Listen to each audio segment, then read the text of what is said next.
Hello everyone, welcome to my YouTube channel. आप सभी लोगों को जय बाबा की राधे राधे। आज के सेशन में हम आपको टॉप 20 क्वेश्चंस कराएंगे। तो आपकी स्क्रीन पर आज का सेशन का पहला क्वेश्चन ये रहा। देखो, भाषा शब्द संस्कृत के किस धातु से बना है? भाषा शब्द संस्कृत के किस धातु से बना है? ऑप्शन ए भास, ऑप्शन बी भास, ऑप्शन सी भास, ऑप्शन डी भाषा। तो भाषा शब्द संस्कृत के किस धातु से बना है? तो इसका आंसर क्या सही होगा? इसका ऑप्शन ए आंसर सही है। देखो यहाँ पे इसका डिटेल। भाषा शब्द संस्कृत की भास धातु से बना है। किस धातु से बना है? भास धातु से बना है। भास धातु का अर्थ क्या होता है? अर्थ क्या होता है? बोलना, कहना या वाणी द्वारा अभिव्यक्त करना। ये सब किससे होंगे? वाणी से तो अभिव्यक्त होंगे, बोलना, कहना। ठीक है।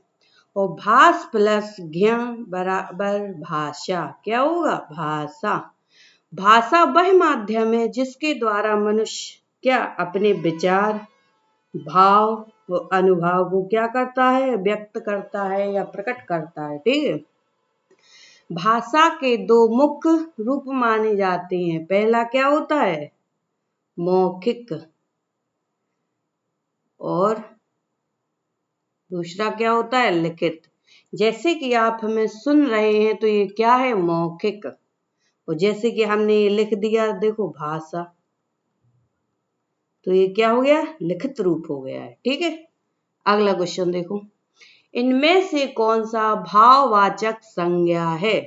इनमें से कौन सा भाववाचक संज्ञा है? ऑप्शन ए इत्रम, ऑप्शन बी नदी, ऑप्शन सी बचपन, ऑप्शन डी पानी। तो इसमें से भाववाचक संज्ञा कौन सी है? तो इसका क्या होगा? Option C is the right answer. C is the right answer. थोड़ा देखो यहाँ पे, बचपन, जिस संज्ञा से भाव, क्या भाव, गुण, अवस्था या क्या दशा का क्या हो? बोध हो, उसे क्या कहते हैं? भाववाचक संज्ञा कहते हैं। जैसे कि फॉर एग्जाम्पल ये है, क्या है? बचपन। तो बचपन क्या है? बचपन अवस्था है ना। बुढ़ापा, बुढ़ापा क्या है? बुढ़ापा भी अवस्था है। और जैसे हम बोले सुंदरता, सुंदरता क्या है? गुण बता रहा है ये, गुण। जैसे कि लिखा मिठास, खटास, ये क्या है? ये क्या है? गुण। और जैसे कि प्रेम क्या है? प्रेम भाव है। और मित्रता क्या है? भाव। ठीक है। यहाँ बचपन किसी व्यक्ति या वस्तु का नाम नहीं है। क्या? नाम नहीं है, बल्कि क्या है? जीवन की क्या है? एक अवस्था है, चढ़ाव है। ठीक है। इसलिए क्या है? भाववाचक संज्ञा कहलाती है। Is that clear? Next is, निजवाचक सर्वनाम का प्रयोग किस वाक्य में हुआ है? निजवाचक, जैसे कि इससे आपको पता लग गया हो, क्या? निज, निजवाचक स्वयं। ठीक है। ऑप्शन ए देखो, यह मेरी निजी पुस्तक है। क्या है? निजी पुस्तक है। ऑप्शन बी, आप अपनापन कहीं है। आज अपनापन कहीं है। अपनों से क्या छिपाना? अपनों से क्या छिपाना? आप भला तो जग भला। तो इसमें कौन सा ऑप्शन सही है? तो ऑप्शन डी आंसर इसका सही है। ठीक है। D is the right answer. देखो थोड़ा यहाँ, आप भला तो जग भला, आप भला तो जग भला। इसका क्या? जिस सर्वनाम का प्रयोग करता स्वयं के लिए करता है। किसके लिए करता है? स्वयं के लिए, निज। तो वह क्या कहलाता है? निजवाचक सर्वनाम कहलाता है। क्या? निजवाचक सर्वनाम कहलाता है। जैसे एग्जाम्पल देखो यहाँ पे, मैं स्वयं, क्या? स्वयं जाऊंगा। ठीक है। वह अपने आप, क्या, अपने आप चला गया। आप भला, देखो आप भला तो जग भला। निजवाचक सर्वनाम के प्रमुख रूप क्या हैं? जैसे कि स्वयं, खुद, अपने आप, निज, आप आदि। देखो यहाँ पे लिखा है, देखो स्वयं भी आया और अपने आप भी आया और भला भी, तो ये क्या होगी? निज सर्वनाम, निजवाचक सर्वनाम हो गई। ठीक है। नेक्स्ट है, शिव का विशेषण क्या है? शिव का विशेषण क्या है? शिव का विशेषण क्या है? ऑप्शन ए शिवेश, option B Shankar, option C शैव, ऑप्शन डी शील। क्या होगा इसका? तो इसका आंसर क्या सही होगा? Option C is the right answer. ठीक है। देखो यहाँ पे शैव, शिव से संबंधित, क्या, शिव से संबंधित, सावन का महीना भी चल रहा है, और या शिव का अनुयायी होने का बोध कराने वाला शब्द क्या कहलाता है? शैव। क्या कहलाता है? शैव। ठीक है। यहाँ पे देखो एग्जाम्पल, शिव प्लस संबंध बराबर शैव। शिव का उपासक क्या कहलाएगा? शैव। शिव से संबंधित दर्शन परंपरा क्या कहलाती है? शैव दर्शन। ठीक है। शैव शब्द विशेषण के रूप में प्रयुक्त होता है। किसके रूप में होता है? विशेषण के रूप में होता है। Is that clear? Next is, देखो, वह घर पहुंच गया। वह घर पहुंच गया, इस वाक्य में पहुंच गया निम्नलिखित में से किस क्रिया का उदाहरण है? प्रेरणार्थक क्रिया ऑप्शन ए, द्विकर्मक क्रिया ऑप्शन बी, ऑप्शन सी संयुक्त क्रिया, ऑप्शन डी पूर्वकालिक क्रिया। क्या है? वह घर पहुंच गया, तो क्या हुआ? C is the right answer. C is the right answer. क्या हुआ? संयुक्त क्रिया। देखो डिटेल, जब दो या क्या, दो से अधिक क्रियाएं, दो से अधिक क्रियाएं मिलकर एक विशेष क्रियात्मक अर्थ प्रकट करती हैं, तो उसे क्या कहते हैं? संयुक्त क्रिया कहते हैं। ठीक है। जब दो या दो से अधिक क्रियाएं मिलकर एक क्या विशेष क्रियात्मक अर्थ प्रकट करती हैं, उसे क्या कहते हैं? संयुक्त क्रिया कहते हैं। जैसे कि देखो यहाँ पहुंच प्लस गया, तो क्या हो गया? पहुंच गया। पहुंच क्या है? मुख्य क्रिया, और गया क्या है? सहायक क्रिया के रूप में आकर क्रिया को पूर्ण हो जाने का भाव प्रकट कर रहा है। क्या? गया से क्या होगा? ये पूर्ण हो जाएगा। ये क्या है? इसकी हेल्पिंग वर्ब। ठीक है। नेक्स्ट इज, मूल कारक के कितने भेद होते हैं? क्या? मूल कारक के कितने भेद होते हैं? Option A 3, option B 5, option C 6, option D 7। तो बताओ बच्चा, मूल कारक के कितने भेद होते हैं? तो क्या होगा? C is the right answer. 6 भेद होते हैं। कितने भेद होते हैं? 6 भेद होते हैं। थोड़ा से और अच्छे से देखो, हिंदी व्याकरण में सामान्यतः कितने 6 मूल कारक माने जाते हैं? कितने माने जाते हैं? 6 मूल कारक माने जाते हैं। कौन कौन से कारक होते हैं? तो थोड़ा और देखिए यहाँ, कर्ता कारक, कर्म कारक, करण कारक, संप्रदान कारक, अपादान कारक और अधिकरण कारक। ठीक है। तो इनकी संख्या कितनी है? 6। इसके अतिरिक्त संबंध और संबोधन को भी कारक चिन्हों की चर्चा में लिया जाता है, लेकिन पारंपरिक रूप से क्या पूछा है अभी? मूल कारक। तो मूल कारक की संख्या कितनी होती है? 6। ठीक है। नेक्स्ट इज, कवि शब्द का स्त्रीलिंग शब्द क्या है? क्या पूछा है इसने? कवि शब्द का स्त्रीलिंग शब्द क्या है? ऑप्शन ए कवियत्री, ऑप्शन बी कत्री, ऑप्शन सी कवि, ऑप्शन डी कवयित्री। तो कौन सा ऑप्शन सही होगा इसका, बताओ मुझे। तो इसका option D is the right answer. ठीक है, थोड़ा देखो यहाँ, कवि का स्त्रीलिंग रूप क्या होता है, कवयित्री। क्या होता है, कवयित्री। ये एग्जाम में बहुत बार आ चुका है। देखो यहाँ पर और भी एग्जाम्पल हैं।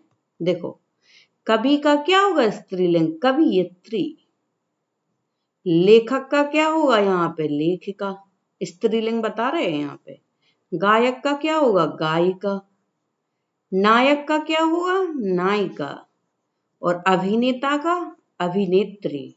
ठीक है, सही वर्तनी क्या है इसकी, कवयित्री है। ठीक है, बल्कि कवयित्री नहीं है। ठीक है, नेक्स्ट इज, इनमें से अपादान कारक की विभक्ति क्या है।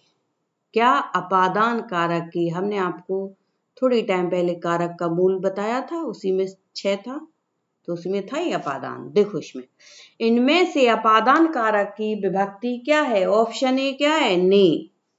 ऑप्शन बी को। ऑप्शन सी से। और ऑप्शन डी के लिए। तो क्या होगा इसमें से, इसका आंसर क्या सही होगा, इसका सी is the right answer.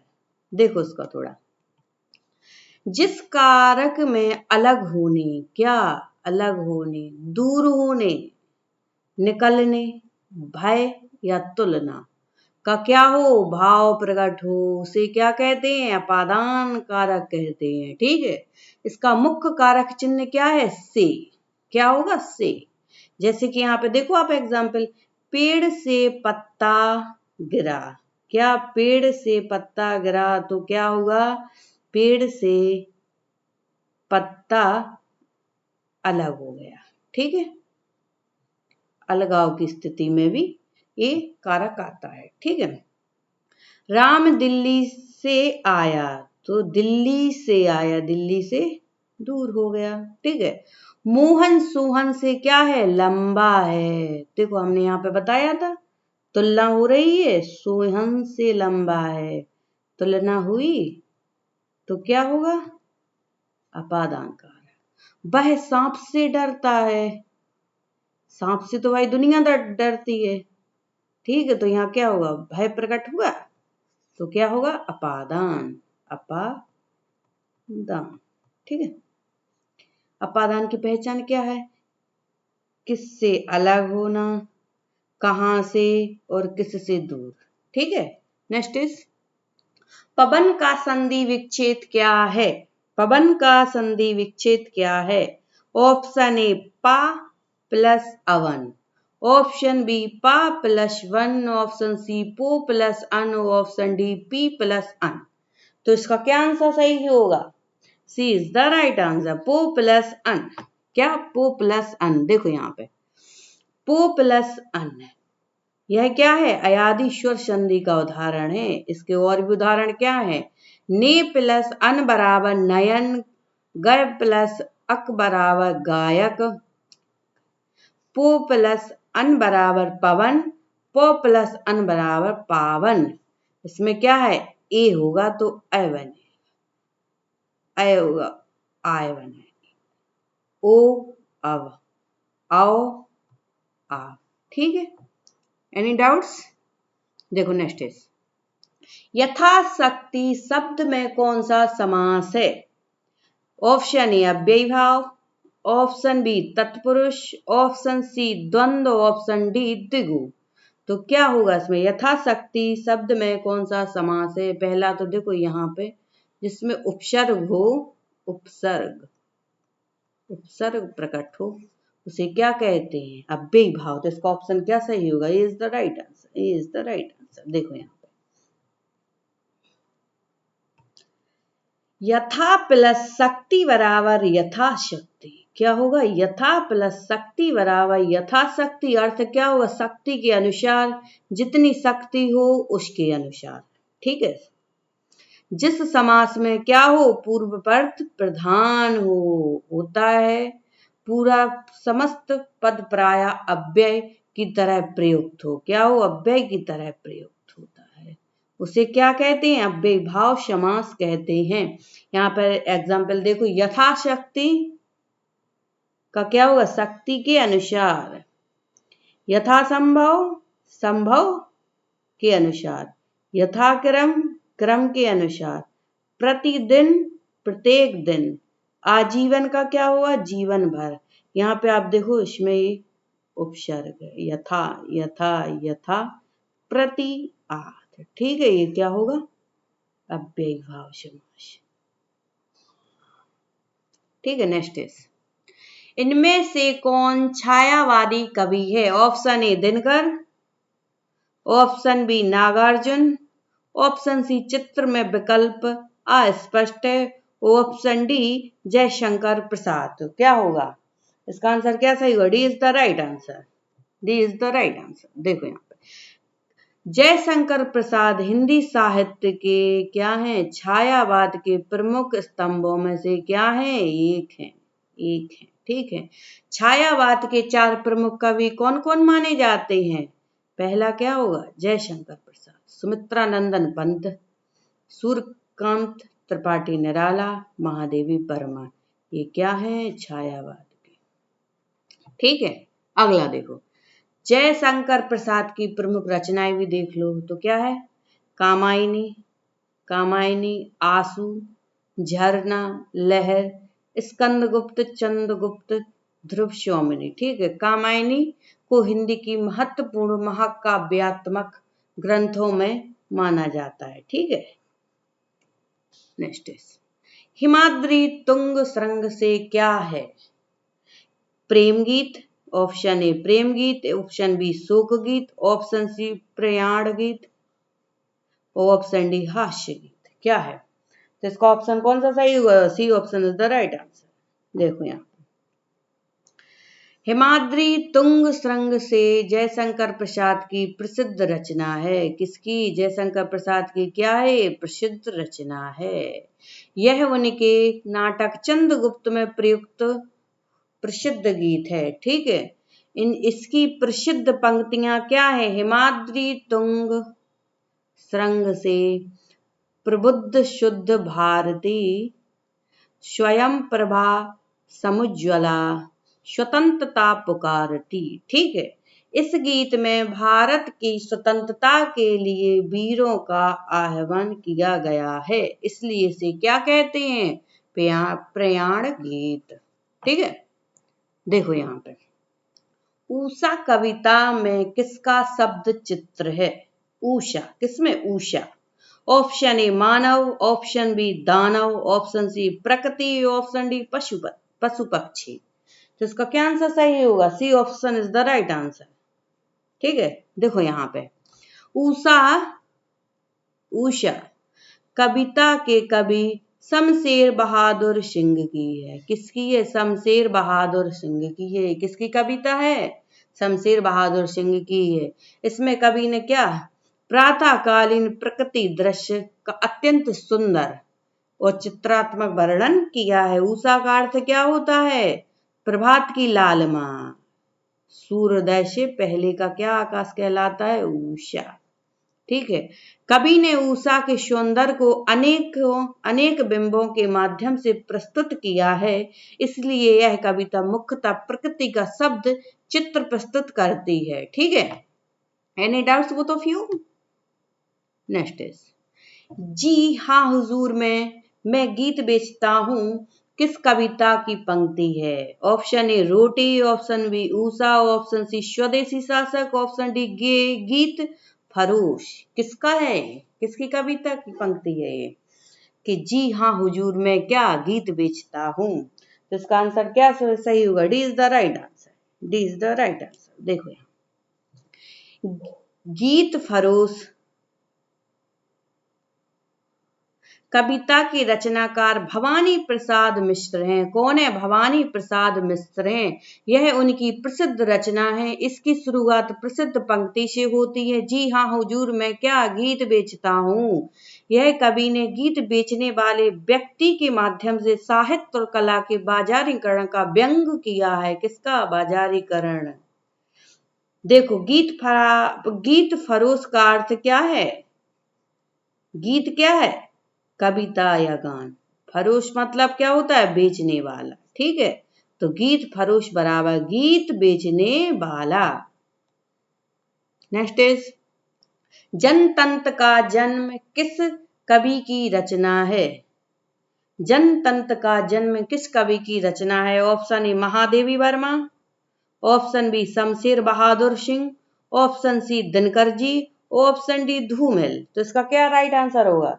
Option C is the correct answer. ठीक है, देखो यहाँ पे जनतंत्र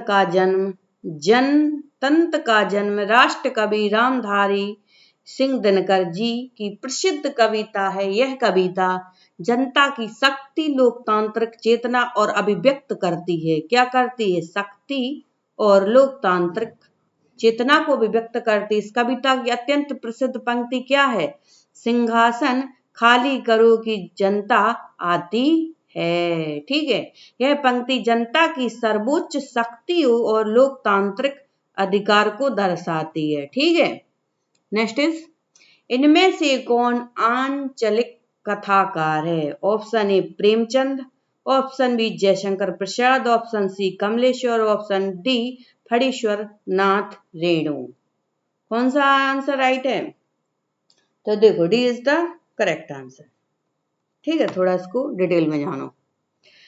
फणीश्वर नाथ रेणु हिंदी साहित्य के प्रमुख आंचलिक कथाकार हैं। ठीक है, आंचलिक कथाकार क्या होते हैं? तो देखो यहाँ पे जिस साहित्य में किसी विशेष क्षेत्र, गांव, बोली, लोक जीवन, संस्कृति, रीति रिवाज और सामाजिक वातावरण का वास्तविक चित्रण किया जाता है, उसे आंचलिक साहित्यकार कहते हैं। जो सामाजिक हो उसे आंचलिक साहित्यकार कहते हैं। रेणु ने विशेष रूप से बिहार के ग्रामीण जीवन को अपनी रचनाओं में जीवंत बनाया है। नेक्स्ट इज अगलू चौधरी और जुम्मन शेख किस कहानी के पात्र हैं? अगलू चौधरी और जुम्मन शेख किस कहानी के पात्रकार हैं? ऑप्शन ए पंच परमेश्वर, ऑप्शन बी सुभान खान, ऑप्शन सी वापसी, ऑप्शन डी परिंदे। तो क्या होगा बताओ? इसका ऑप्शन ए आंसर करेक्ट है। देखो यहाँ पे डिटेल थोड़ा। पंच परमेश्वर कहानी के लेखक मुंशी प्रेमचंद जी हैं। कौन है? मुंशी प्रेमचंद। इनके प्रमुख पात्र क्या हैं? अगलू चौधरी और जुम्मन शेख। कहानी का मुख्य विषय क्या है? न्याय, मित्रता और पंच के पद की निष्पक्षता। देखो यहाँ पर और आगे पंच के पद की निष्पक्षता। कहानी की विशेषता क्या है? अलगू और जुम्मन आपस में क्या है? मित्र हैं। लेकिन जब उनमें कोई पंच बनता है तो व्यक्तिगत मित्रता से ऊपर उठकर क्या? न्याय को महत्व दिया जाता है। समझे? इसी कारण कहानी का शीर्षक क्या कहलाया? पंच परमेश्वर। मित्र होने के बाद भी ये क्या? पहले न्याय को फर्स्ट प्रायोरिटी देते हैं। ठीक है, नेक्स्ट इज इनमें से कौन सी कहानी चरित्र प्रधान है? इनमें से कौन सी कहानी चरित्र प्रधान है? ऑप्शन ए परिंदे, ऑप्शन बी सुभान खान, ऑप्शन सी दो कलाकार, ऑप्शन डी दिल्ली में एक मौत। तो ठीक बताओ उसका आंसर क्या होगा? Option B is the right answer. ठीक है, थोड़ा डिटेल जानो। सुभान खान के रचनाकार कौन? राम वृक्ष बेनीपुरी। ठीक है, इस कहानी का केंद्र सुभान खान का व्यक्तित्व और चरित्र है। कहानी में उनके माध्यम से क्या? मानवीयता, धार्मिक सहिष्णुता, हिंदू मुस्लिम एकता, भाईचारा, प्रेम, उदारता। अगला देखो, दिल्ली में एक मौत किस कहानीकार की रचना है? Option A Mohan, option B Bhisham Sahni, option C Kamleshwar, option D Nirmal Verma. तो बता इसका क्या आंसर सही होगा? C is the right answer, she is the right answer. देखो यहाँ पे डिटेल, दिल्ली में एक मौत के रचनाकार कौन है? कमलेश्वर। यह उनकी चर्चित कहानियों में शामिल है। किसमें? चर्चित कहानियों में शामिल है। कहानी में एक व्यक्ति की मृत्यु से संदर्भ में शहरी जीवन की क्या? संवेदनहीनता और व्यस्तता और मानवीय संबंधों की स्थिति को क्या करता है? प्रस्तुत किया गया है। कमलेश्वर की कहानी की विशेषता क्या है? नागरीय जीवन, सामाजिक यथार्थ। इसमें याद रखने की क्या ट्रिक? दिल्ली में एक मौत के क्या है? कमलेश्वर। ठीक है, नेक्स्ट आज की सेशन का ये लास्ट क्वेश्चन है, तो देखो इसको।